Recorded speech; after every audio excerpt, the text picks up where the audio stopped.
Hello and welcome. My name is Grace Makwaza, and it is an absolute honor to welcome you to a brand new season of Leading on Purpose. This is a show where we talk about all things leadership, the sustainable development goals, as well as harnessing the power within to make the world a better place. In this season, we're exploring the overarching theme of whether education does really take you places.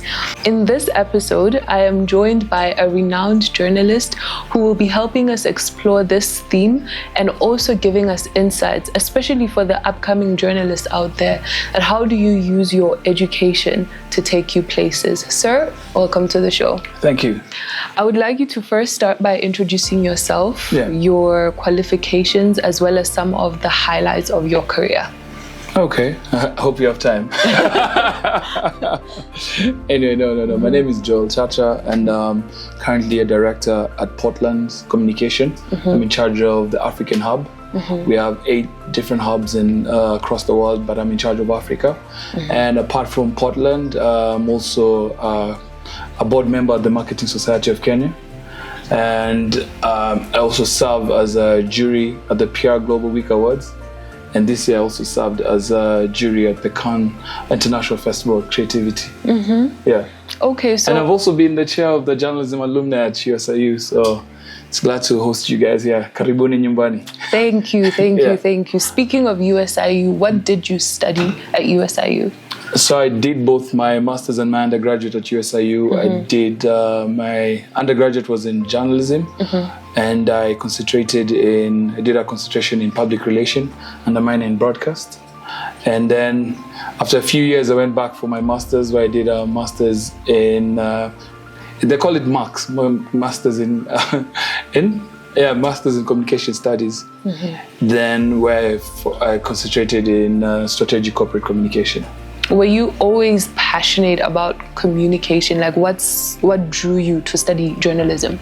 So it's a passion that began when I was a child, when I was 4. So I've never changed any of my career objectives from class 4. So it's something that I've always wanted to do. I'm extremely extroverted, and I thought I wanted to match a career that matches my personality. So a lot of people would push me to go and do law, but law wasn't really my thing. I wanted to tell stories. So I've been telling stories since I was a child. So I figured, let me look for something that really would match my personality. So that's how you create a genius. Where you find passion and talent, then that's where you land yourself. So would you say that the best career advice you would give to someone is that the best route to take is always to make sure that your personality and your career path are coherent in a way? It makes it easy, because then for me, every Monday doesn't feel like a work day. I'm happy to go to work because that's what I love doing. Yeah, so because sometimes when you find there's a bit of a distraction, or you're not really as psyched to go to work, then you're in the wrong profession. You haven't really found yourself. Yeah. Okay, so now we can get to like your contribution to society with regards to your field of study, because a lot of people, young people, are anxious that what if I'm just pursuing this course and I'm not actually going to major in what I'm in not necessarily major, but specialize in what I'm doing. What would you say to that? I think especially the job market currently, a lot of employers are looking for people with experience. So I'd advise the young people that are currently at school. Like when I was at USIU, I started working at KTN when I was in my second year. Or they call it a sophomore. Yeah, we call it sophomore. We're bougie like that. Yeah, you're bougie like that. So when I was in my sophomore year, I started working at KTN, which is one of the leading media houses here in Kenya. And why I started doing that is because a lot of people who are graduating were telling me that, a lot of media houses were looking for people with at least 2-3 years experience. So where are you going to get that and you don't have any of that? I mean, before I ventured into KTN, I used to work at USIU Radio. And back then, we didn't even have a frequency. So we used to connect speakers in the cafeteria. No way. Yeah. So we used to have a long line where we used to connect speakers in the cafeteria, and we'd beg people to listen to our show. So when I was about to graduate, that's when we had got the frequency. So at least right now, people can listen to you. And now I think there's even USIU TV. So that's great. I mean, that experience also gave me an edge, because then when you go into the newsroom, especially nowadays where the newsroom is converged, they need people who can edit, they can record on their camera. A lot of media houses right now are downsizing because of, budget constraints. So it's good that USIU gives you this kind of exposure. Okay, so with regards to time, I picked up something that you said about time, that you started early. A lot of young people, we hold the belief that we have time, but I've come to realize that it takes time to build things. How do we shift from procrastinating that I will work on my career when I'm a senior or something, because you decided to invest time earlier on? What informed that switch in your mindset? So there's a lot of competition in the market. I mean, every year there's so many universities in Kenya, there's so many graduates. What makes you stand out? So that's one of the things that I looked at. So you need to try and create an edge. How are you going to stand out, from your peers? One of my nephew actually, also what I did tell him, and maybe this is something I could advise some of the USIU students, start your own YouTube channel. When you go for an interview, tell them, do you have experience? As a matter of fact, you know what? Here's my YouTube channel. So that shows you're proactive. People are looking for proactive people. They're looking for people with experience. Now, without that, HR won't even see you for an interview to even come see whether you're talented or not. So be a bit more proactive.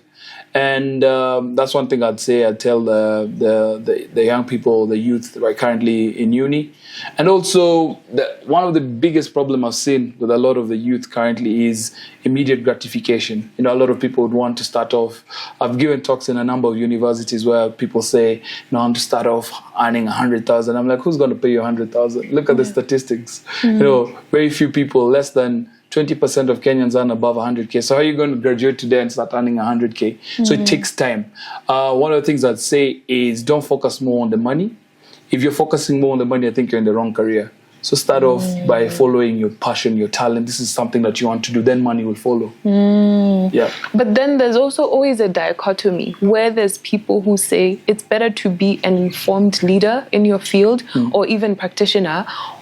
And there's others who say it's better to be experienced. And I always find it conflicting to merge the two, because we have a lot of uninformed, experienced people, and we also have a lot of experienced, uninformed people. So how do we strike a balance? Because my greatest fear is that we are leading the world, especially as uprising leaders, we are leading people in a direction where facts are not important anymore. And I'm personally really worried. We're not considering the facts. We're not considering how equipped, especially cognitively, people are to handle the responsibilities in their fields. So how do we merge? Yes, you must be experienced, but you must also be informed. I think one of the things I've done as a leader over the years in the different agencies that I've worked in is when we're even brainstorming on ideas, I always even include the intern, because, our industry is very dynamic. Back when I started off, we used to focus very much on traditional media. Social media wasn't even one of the platforms that would focus on. Actually, in some of the organizations that I used to work for, like when I was at Standard Group, we were never allowed to go onto Facebook to check what was going on. But right now, things are trending. The news is breaking on social media. So then you have to be agile. You have to be ready to pivot when things change. And you also have to include the youth. You have to include everyone in your organization when you're making decisions. And also part of the reason why also traditional media is losing relevance or even viewership in some of the programs is because back in the day, you'd find a number of media houses playing Prison Break, and yet people were buying CDs from town. So you need to ensure that the kind of content you're churning out is real, raw, and relatable. If people have watched already, why then would I watch it again? So you have to listen to the youth. Back in the day also, when I was in the newsroom, one of the things that I really tried to push for was we moved from what I'd refer to as shovelware kind of journalism. And that means where, back in the day, a lot of the media houses would just copy-paste what was on print onto their website. And yet news is dynamic. So how about you just update those stories on a daily basis? If there was any development in any story that was done that was huge, that had a lot of traction, that had a lot of viewership, that had, a lot of talkability, then those are kind of stories that you need to follow up on so that you can try and move traffic onto your website. But you see, right now, a lot of media houses are struggling. They're trying to compete with social media. Because then, from back in the day, people were not going onto those platforms to read news because it was dead news. It was yesterday's news. You know, a lot of the print articles that are published, these are stories for yesterday. So then newsrooms also need to try and be dynamic. But also, as I was saying, to avoid digressing, is in any organization, even when you have interns, try and include them in your brainstorm, because sometimes they bring in brilliant ideas. When I was in one of the agencies, one of the biggest ideas that really got us to win a pitch was from an intern who came and told us, I think this would make more sense. And you know, and I listened to him. I'm like, yes, let's just listen. They talk to us, and we listened to the idea. We beefed it up and went and won that account. And it was a young person. Yeah, it's just one person who had just joined the organization. That is wow. Okay. Yeah, so just include everyone. My late dad, used to tell me no one has a monopoly of knowledge. You know, I might say, you know, you guys might come here, I tell you I have 16 years experience, but I learn from even my son who's 10 and 6. They tell me new things every day. So you need to be open to listen. Teachability as well. Yeah. Okay, so speaking of social media, don't you think it's saturated? Because you said the advice that you've given to one of the immediate people in your life is create a YouTube channel. There's a repetitiveness in aesthetic, in visuals, in content, because I think as much as people want to be creative, people are also scared of being different because the algorithm pushes out that we should all be similar. Yeah. How do you stand out for the person who's interested in creating a YouTube channel someday? How do you stand out, stay authentic, and also make sure that what you're delivering out is actually useful to the world? Yeah. I mean, I think you just need to be as original as possible. Like I said at the beginning, don't do it for money. One of the biggest shows that I think my sons like watching is a kid called Ryan. And Ryan, all they started doing at the beginning, the onset with the parents, is they just used to review toys. So it started off very organic, and a lot of now, because you know, then a lot of the toy stores realized this is a potential influencer. So it started off just reviewing toys, and at the beginning, he didn't start with an intention of, oh, I'm going to be this big star. But after a while, because it was organic, he was creating real content. It was raw, it was relatable, it wasn't scripted. You know, he could make a bit of, you know, this is someone that any child would see themselves as Ryan. You know, that's why my kids would be watching Ryan. And then a lot of toy stores realized this is a platform that we could use to advertise our products. So they started using, and that's how he started making money. But at the beginning, he didn't start off the YouTube channel with the intention of, oh, I'm starting this to make money. So the golden rule is always make content that's real, it's raw and relatable. We have one of the biggest influencers from my community. It's called Mwita. This guy started just raw content. There's really nothing scripted. He just starts talking about his village in Shags, how people are suffering. He started telling people, let's try and help out these people. They live in mud houses. Even he was living in a mud house. So a lot of people started watching his content because it wasn't scripted, it was real. You know, so you could see, and that's what people want. People are tired of scripted stuff because they're like, you know, even, you know, because right now, if you look, there was a research that was done where they were saying the concentration span of human has gone below the golden fish. So now if you start watching content and you realize this is scripted, then you skip. Because that right now there's a lot, because of the pervasive nature of internet here in Kenya. You can, you know, you have YouTube, you have Wi-Fi everywhere. You can watch something else. There's a number of platforms that you can watch other content. So people want content that's real and raw and relatable. That's what people want. So if you push that, then you'll start getting. But you know, that's what I was talking about. Immediate gratification. You can start a channel today and start getting 100,000. I mean, there was a time I consulted for Coke Studio across Africa, and it took a while even for Coke Studio to get to 100K. You serious? Yeah, and it had stars. Big stars from across the world, you know, across Africa, and sometimes we'll bring big stars from the US also, you know, to try and see whether it can gain as much traction as it did. Because the original idea was from Pakistan, where it was getting up to about 70 million views. But also you have to look at, you know, our population. Yeah, that's also another and how many people also have internet back then, because was way back when Coke Studio Season 1 launched. So sometimes you can't really, organizations or even continents are not homogeneous. So if something is working in another region, may not necessarily work in yours. And you have to be patient also. So it has to be also content that people want to watch. Yeah. Okay. Speaking of that aspect of the realness and the relatability of it, like just the nuances of just making that, I cannot imagine having to go through that. But at the same time, I worry for the upcoming journalists because this is the world that they are going to step into. And social media is taking over to an extent that there are still debates on, should it be censored? Should it not be censored? What is your take on censorship? I think journalism will still exist as a career, so they should not fear. Because, in as much as right now one of the biggest issue, especially, is around misinformation and disinformation.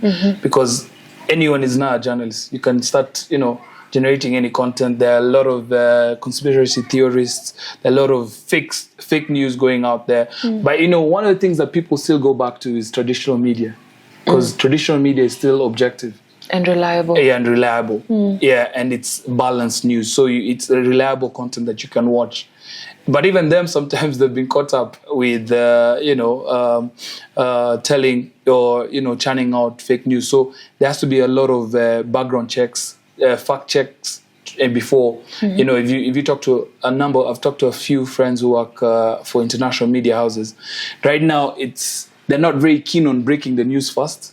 But they'll rather counter-check facts before they tell that news. Because, there's a lot of, you can get yourself into a lot of trouble. You can be sued for libel. Yeah. So you have to be careful also. Are you very keen on breaking the news first, or you'd rather counter-check the facts and then tell the news? Tell the news. Yeah. The patience thing that you were talking about, that we want instant gratification of the information being at our fingertips. So we go for the most available thing at the moment. Okay, so now what about AI? AI has come into the picture and everyone is panicking. Journalists are panicking. International relations majors like myself are panicking. Everyone is panicking, not because we are insecure about AI. I think because it has been presented to us as this thing that is going to replace human intelligence. Because if you look at evolution, human innovation started from us first replacing human labor. That's why we have machines. That's true. Now innovation is geared towards replacing the human mind. And people are panicking because what do we do when our minds are no longer useful? There's a generation that is really, really, really panicking about this. And I would just like you to touch on your perspective about AI and its usefulness in journalism. Yeah, I think AI has really come to assist, not to replace. And for a leader like myself, one of the things that we need to look at is just have the real and genuine conversation with your colleagues. What AI has brought, what we need to do, what we need to adapt, and also benevolence. So AI cannot take over. A lot of people would work where they're appreciated and not tolerated. So that's something AI can't do. So, and one of the things that I'd tell people, like, a lot of creative agencies, what they use AI for is, back in the day, you'd hit a wall. And nowadays with AI, then it can help you. It can help you generate that. So that's what a lot of people are using it for. It has made a number of, it has made it fast to, for you to be able to draft certain things. But also, if you're going to draft any editorial content, you need to start drafting it yourself. I was talking to some editors from Europe, and one of the things they said is they're killing a lot of the stories because they realize that they're getting the same kind of format from all agencies. No way. So then you have to be creative if you want, because right now what's happening is there's what I'd refer to as the shrinking news hole. So there's a lot of competition for news. So if you're going to use AI to write your press release, then that press release is going to be killed by the editors because the format is the same. So in as much as, you can't be writing a story about an automobile, I'm writing a story about a foundation. If we're all using AI, it's generating almost a similar content. Oh my the tone is almost the same. The structure is almost the same. So a lot of media houses also are coming up with tools which are killing press releases which have been drafted by AI generated media collateral. So you still have to use your brain, because a lot of us as journalism majors, we started off because we came up to this career because we knew we were very good at writing.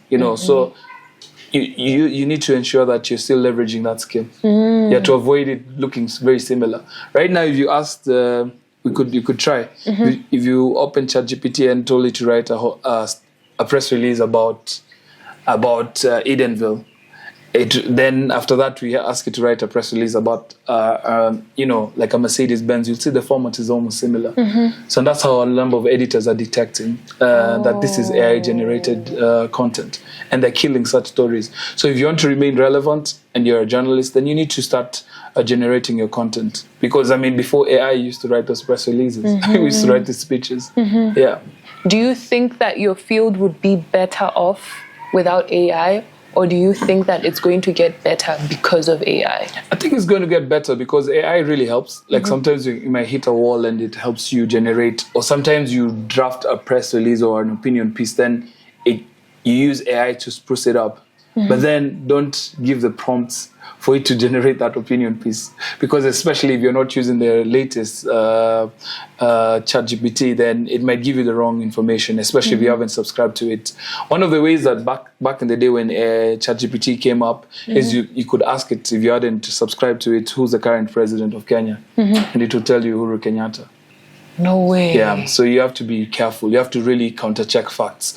So in as much as you're going to leverage it, sometimes it helps you do research, but you have to counter-check, because you can get yourself into a lot of trouble, especially some of us who work in agencies where you've been asked for certain content and we have a research team, and then you go into AI and you start using that content. You can get yourself into a lot of trouble. Okay. Yeah. So you need to verify those facts that sometimes you get from ChatGPT. Okay. Yeah. So if it's going to make your field, journalism, better, how can the young and upcoming journalist insulate themselves from being replaced in a way by AI? What skills would they need to make sure that they are able to thrive? How can they also start preparing for a career in journalism where your brain is not the only one that can conceive an actual idea?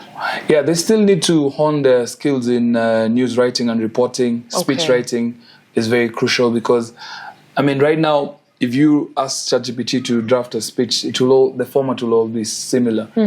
And, sometimes we have different audiences. You're addressing different audiences. Like I was saying, there are different nuances in different countries. If you're going to write a speech for, an audience in Kenya. And, because a lot of people have been feeding, maybe the people who have been feeding ChatGPT have been doing a lot of speeches in other different regions. So it will write the speech in that format, which may not resonate with the audiences that you're going to be giving a speech to. And that's why even currently in agencies, people still value people who can still write. So ChatGPT cannot really replace you. Okay. Yeah. Okay. Yeah. Okay, so now we can steer away from AI. I hope that has removed the anxiety that the upcoming journalists have. And I just want to ask from a personal level. A lot of people are tired.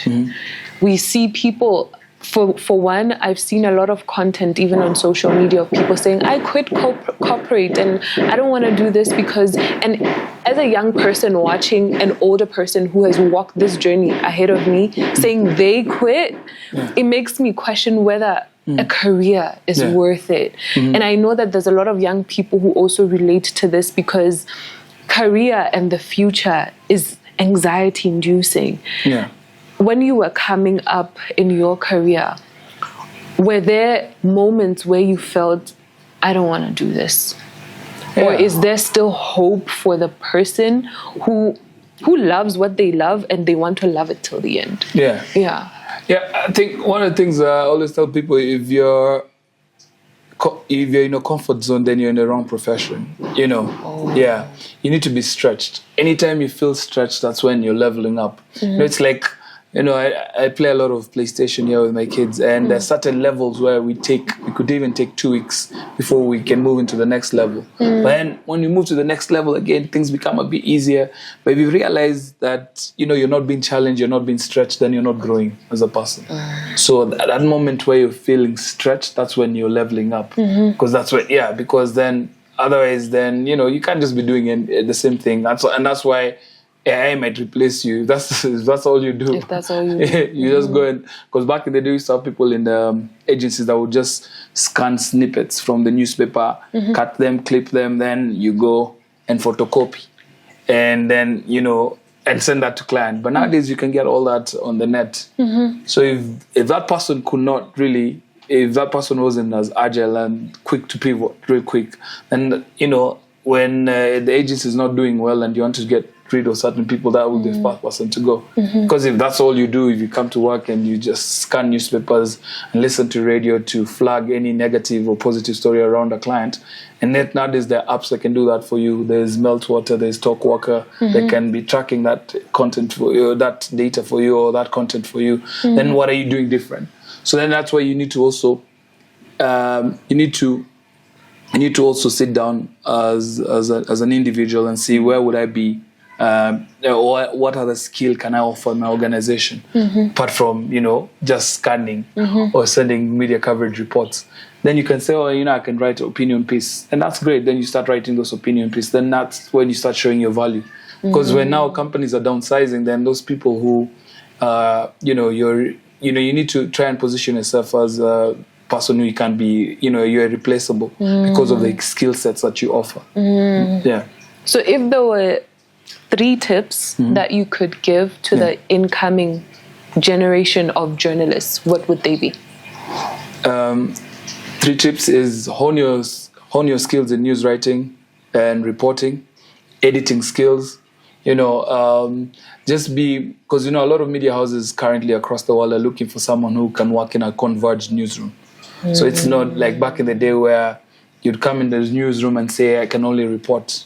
So all you did is wrote stories, then which was subbed by different editors. I stayed in Europe for a while, and a lot of the newsrooms back then, and this is in 2011, they used to just hire someone who could do everything. So you'd go to the field, you shoot the story, you come back, you write the story for the newspaper, you do clips for radio, and you do some for TV. So yeah, one person, yeah, and you edit all those stories yourself. Then you see you've gotten rid of the driver, because in Europe you take a bike or you take the train. So you gotten rid of the driver, gotten rid of the cameraman, because you can do that. That person can do that. Gotten rid of the radio reporter, because you know, back in the day in Kenya you'd be sent for, if you went for an assignment, we went with the driver, went to the photographer. You went to the radio reporter, you went to the print, and you went to the TV. Those are 5 people. Now you've been converged to one. Yeah, so then you have to ensure that you can do all those yourself. Okay. Then that way, then no one can get rid of you. So if you went for an interview today and they told you we only have a slot for a videographer, I say I could do that. Then when you get into the newsroom now, because you've gotten that opportunity, then you tell them, as a matter of fact, I can also report. You go to the managing editor and show them, this is what I could do. They're like, oh, we got you the videographer and you can report.